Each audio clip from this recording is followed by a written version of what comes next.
Lo que pasa es que el mundo es muy complejo y nosotros no nos estamos dando cuenta de que si hubo un elemento que permitió la tecnociencia y que Occidente hegemonizara a esas antiguas civilizaciones, a pesar de tener menos población, fue ese movimiento a través de los valores del individualismo, pero de un individualismo que tenía detrás una ética protestante, pero que también tuvo detrás un catolicismo que hablaba de imponer esa religión, porque los chinos en el 1421, el almirante Shen He o Shen Ho andaba con 28,000 tripulantes, pero no les interesaba el resto del mundo.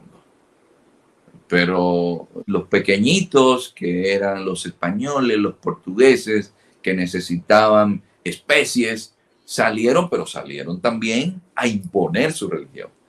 Y aquí viene un elemento, y es que ellos desarrollan la revolución industrial, porque en ese proceso de los últimos 500 años desarrollan la electricidad, el automóvil, desarrollan también la navegación aérea y ahora nos encontramos en este mundo que es el tecnológico. Pero el impacto que ha tenido Occidente en términos de institucionalidad, incluso hasta cómo se forman los gobiernos, ha sido muy grande. Pero hay algo que no podemos perder de vista. Los pueblos entonces no pierden el elemento cultural. Y son sociedades que, por ejemplo, en la India, la gente acepta el sistema de casta porque es una cosmovisión. El autoritarismo en un país como China, bueno, es que siempre que no ha existido totalitarismo, existen señores de la guerra. Y entonces, ¿qué nos conviene más como experiencia histórica?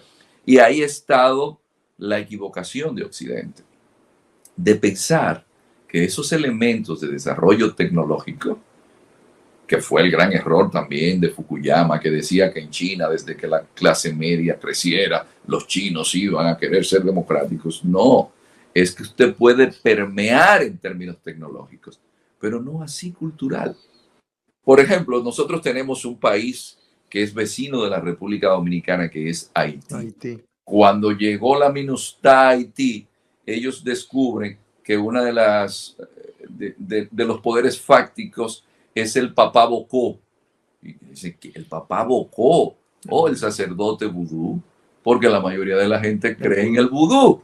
Entonces, Occidente siempre ha tenido esa arrogancia de pensar que su forma de ver el mundo es la forma que los demás asumen el mundo. Y por eso la India, aunque no se diga, el sistema de casta ha sido un problema para su desarrollo económico y se mantiene. Aunque la ley y la constitución así no lo diga.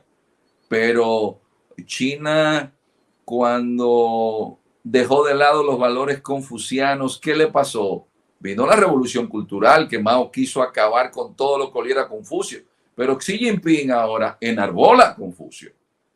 Entonces, los valores culturales difícilmente un pueblo de larga tradición los deja a un lado. ¿Por qué?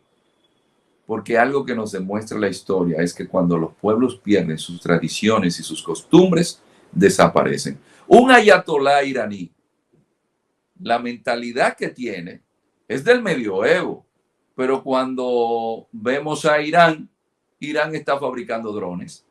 Irán tiene un desarrollo de energía nuclear, pero tiene una gran cantidad de PhDs en física, matemáticas. Muchas universidades, muchos graduados. Muchas universidades, pero siguen siendo persas. Siguen siendo persas en su esencia, por supuesto. Y siendo musulmanes, no son musulmanes sunitas. Sunitas son los de Arabia Saudita y los árabes. ¿Por qué? Porque nosotros fuimos el gran imperio persa. Y para ser musulmanes, vamos a ser musulmanes chiitas. Entonces, fíjese usted cómo la historia nos demuestra de que los pueblos de mucha tradición, como es el mismo pueblo vietnamita, no abandonan los valores esenciales de su cultura. En el caso de América Latina, esos valores subyacen